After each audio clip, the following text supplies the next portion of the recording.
Logically बताऊं, अगर आप 12-13 दिन बिल्कुल दिल से काम करें तो आईफोन ब्रांड न्यू जो आईफोन है 14 प्रो मैक्स आप खरीद सकते हैं। क्या बात है।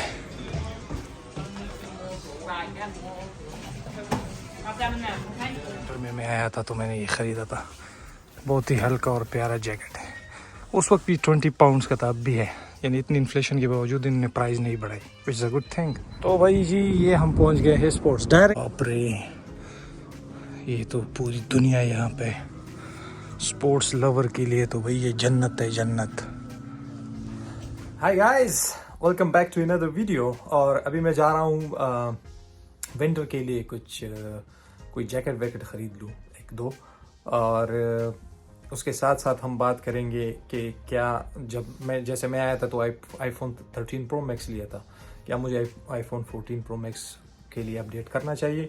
और बहुत सारी स्टूडेंट्स के बारे में भी बात करेंगे जिनके पास आईफोन 13 प्रो मैक्स था और उन्होंने फिर आईफोन 14 के लिए अपग्रेड कर लिया। तो ये जो आईफोन की ट्रैपिंग है, ब्रांड ऑब्सेशन है, इसके बारे में भी हम थोड़ी सी डिटेल में बात करेंगे। तो चलिए पहले कुछ शॉपिंग कर।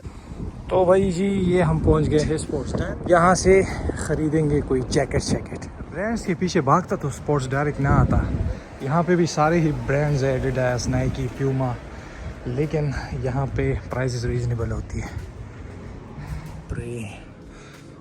ये तो पूरी दुनिया यहाँ पे स्पोर्ट्स लवर के लिए तो भाई ये जन्नत है, जन्नत। 70% तक ऑफ चल रही है, ये नहीं 75 पाउंड की अब 35 में मिल रही है। कहाँ पे होता है ऐसा यार, ये तो पाकिस्तान इंडिया में भी नहीं होता। अभी ऊपर चलते, बात है जितने भी वर्क रिलेटेड है सेफ्टी के, ये सारे ट्राउजर्स और चीज़ें मिलती है। Shorts at birthday, is that what you mean? We have socks on, so you wore that.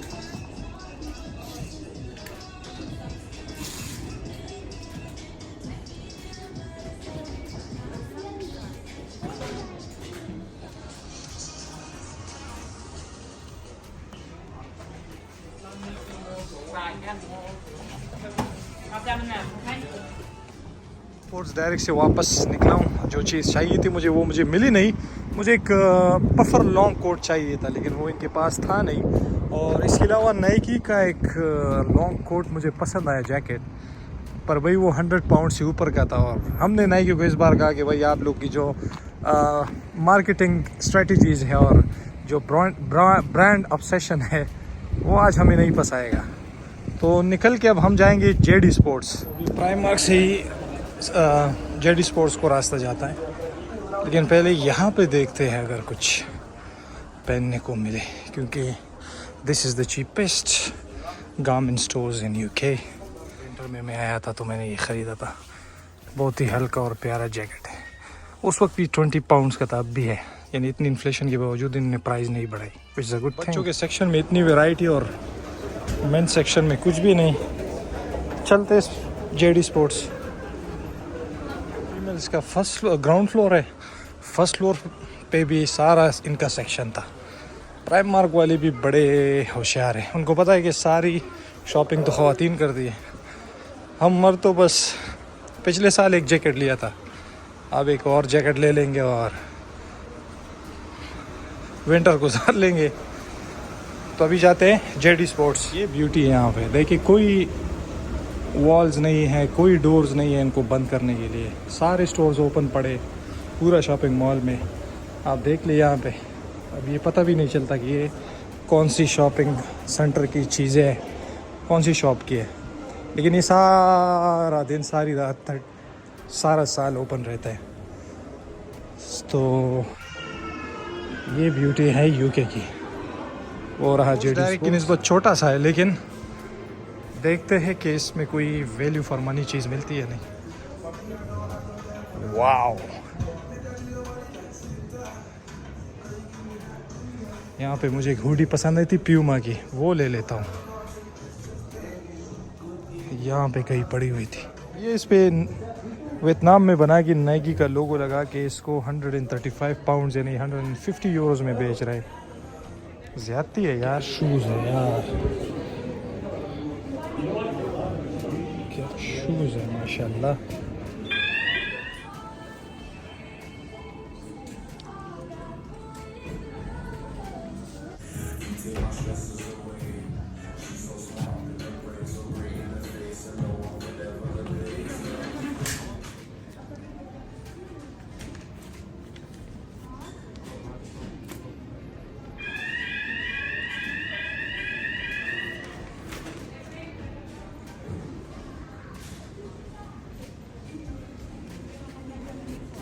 पसंद तो ब्लू कलर आया था लेकिन उसमें साइज़ नहीं मिल रहा था मेरा, तो बस ये ख़रीदा है।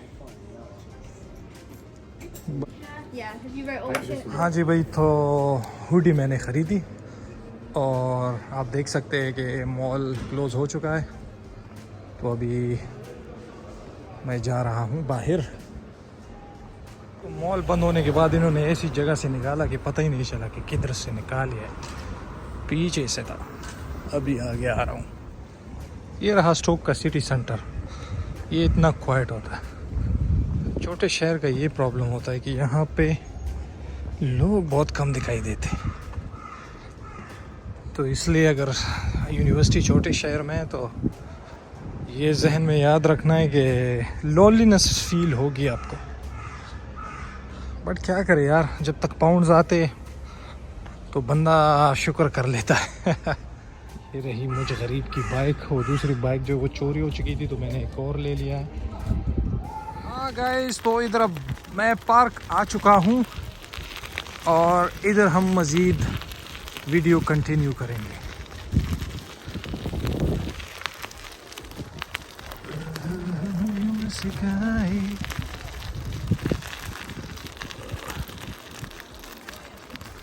वैसे कैसा पार्क है, प्यारा है ना। ये 60 मिलियन पाउंड्स में बना है, रिसेंटली बना है, कुछ साल पहले।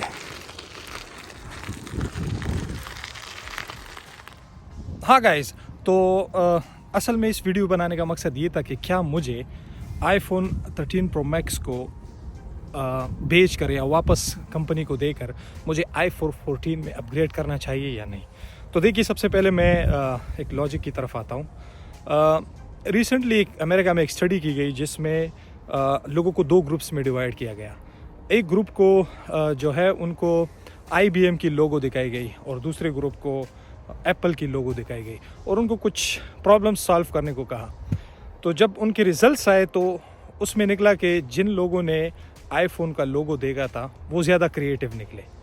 तो इसका ये मतलब नहीं था कि वो जो थे वो लोग वो हायर IQ वाले थे, बल्कि तो इन रिजल्ट से उन्होंने कंक्लूड किया कि जो ब्रांडिंग होती है, जो ब्रांड्स होते हैं, वो किस तरह से हमारी लाइफ को इन्फ्लुएंस करते हैं। तो आप सब देख सकते हैं कि अगर आपको कोई एंड्रॉयड का जितना भी महंगा फ़ोन दे दे, वो आईफोन की जो एक लज़्ज़त होती वो अलग से होती। इसी तरह अगर आप देखें कोई गुची का ब्रांड हो गया या शनेल की परफ्यूम हो गई या इस तरह से नाइकी या एडिडास के जो ब्रांड्स हो गए, जो प्रोडक्ट्स हो गई, वो हमें बहुत ज़्यादा, हम उनको एडमायर करते हैं, उनको लेने की और ख़रीदने की कोशिश करते हैं। तो इसी तरह आईफोन ने हमें एक ट्रैप में फंसा लिया है। बिल्कुल मैं समझता हूँ कि ये वैल्यू फॉर मनी प्रोडक्ट है और इसको बिल्कुल बाय करना चाहिए अगर आप इसकी इस्तिताअत रखते हैं। लेकिन अब मैं जो मोस्टली स्टूडेंट्स आते हैं, जब उनके पास पाउंड्स आ जाते हैं, तो देखिए मैं लॉजिकली बताऊं, अगर आप 12-13 दिन बिल्कुल दिल से काम करें तो आईफोन ब्रांड न्यू जो आईफोन है 14 प्रो मैक्स आप ख़रीद सकते हैं। तो इस तरह मैं तो तकरीबन 7-8 महीने से यहाँ पे रह रहा हूँ, तो मैं अगर इसके अलावा भी इसको बेचने के बावजूद ये भी मेरे पास हो आईफोन 13 प्रो मैक्स और मैं आईफोन 14 भी ख़रीद लूँ तो भी मुझे कोई फ़र्क नहीं पड़ेगा, मैं आराम से ख़रीद सकता हूँ। लेकिन फिर हमें ये सोचना चाहिए कि इन पैसों से हम क्या क्या नहीं कर सकते। इतने ज़्यादा पैसों से भाई आप कई जगह घूम सकते हैं, आराम से ट्रैवल कर सकते हैं, जो जगह आपको पसंद हो उधर ट्रैवल कर सकते हैं। इसके अलावा आप इन पैसों को घर बेच सकते हैं। अगर फ़ीस रहती है तो आप इसको फ़ीस में एक बड़ा चंक होता है 1200-1100 पाउंड, तो आप उसमें इसको ऐड कर सकते हैं। तो बहुत सारी चीज़ें कर सकते हैं। तो इसलिए, और दूसरी बात ये है कि अगर आप देख लें तो जो एक आईफोन दूसरे पे डेवलप होता है तो उसमें ज़्यादा डिफरेंस नहीं होता, कुछ गिने चुने फीचर्स जो है वो ऐड करते हैं। तो जो भी मैंने इनकी रिव्यूज़ देखे, जो वीडियोस देखी आईफोन और 13 प्रो मैक्स की और आईफोन 14 प्रो मैक्स की, कैमरे में थोड़ी बहुत उन्होंने चेंजेस की है। इस तरह गेमिंग के लिहाज से थोड़ा बहुत अच्छा हो गया है, बाकी वो प्रोसेसर और वो ऑलमोस्ट तकरीबन सेम ही है। तो इसलिए अब मैं सोचता हूँ कि एक दो चीज़ों के लिए मैं इनको क्यों अपग्रेड करूँ। हाँ बिल्कुल, अगर आपके पास आईफोन 12 है फिर भी ठीक है, लेकिन अगर आईफोन 11 है, आईफोन 10 है, फिर आप अपग्रेड कर सकते हैं, ठीक है। क्योंकि 2-3 जब जनरेशन गैप्स आ जाती है इस फ़ोन के, तो फिर उसमें कुछ ऐसी चेंजेस आ जाती है कि फिर आप उनको अपग्रेड कर सकते हैं, वरना अपग्रेड करने की ज़रूरत नहीं है, ठीक है। तो काइंडली जब भी आप यहाँ पे यूके आए तो सोच समझ कर ख़र्च करें, और आप फ्यूचर के पर्सपेक्टिव को देख कर ख़र्च किया करें, ठीक है। स्टार्ट में जब मैं आया था तो मैंने दूसरे महीने में आईफोन लिया था, मेरे पास कैश अवेलेबल हो सकता था अगर मैं 1 महीना 2 और ठहरता, लेकिन मुझे जल्दी थी और एक क्रेविंग भी थी, और जो फ़ोन आप उधर से लाते तो यहाँ पे वो उसका जो ऑपरेटिंग सिस्टम है उस तरह से काम नहीं करता। तो मजबूरन फिर मैंने सोचा तो था कि ख़रीद लूँगा, इसलिए उधर नहीं ख़रीदा, इधर आके फिर ख़रीदा। ज़ाहिर सी बात है आईफोन तो उधर अफोर्ड नहीं कर सकता था, लेकिन कोई दूसरा फ़ोन भी नहीं ख़रीदा। मैंने सोचा इधर आके अपग्रेड कर दूँगा, ख़रीद लूँगा। इस तरह अगर आपके पास iMac है या iPad है या कोई और इस तरह की इक्विपमेंट्स है, तो काइंडली आप इनको अपग्रेड करने से गुरेज करें अनटिल एंड अनलेस कि ये ज़रूरी हो और आपको पता हो कि इस सिस्टम में काफ़ी चेंजेस आ चुके हैं, ठीक है। तो बस यही बताना था, और बाकी यूके आए, हमसे मिले, और सबसे ज़रूरी बात काइंडली इस वीडियो को लाइक करें, और मुझसे जो पूछना हो इंस्टाग्राम पे फॉलो कर दे। इंस्टाग्राम पे सबको पता है कि मैं 1 घंटे के अंदर ही रिप्लाई देता हूँ डे के टाइम में, और इसके अलावा आप चैनल को ज़रूर सब्सक्राइब करें। तो ठीक है, फिर मिलते हैं नेक्स्ट वीडियो में, तब तक के लिए अपना ख्याल रखिए। अल्लाह हाफिज़।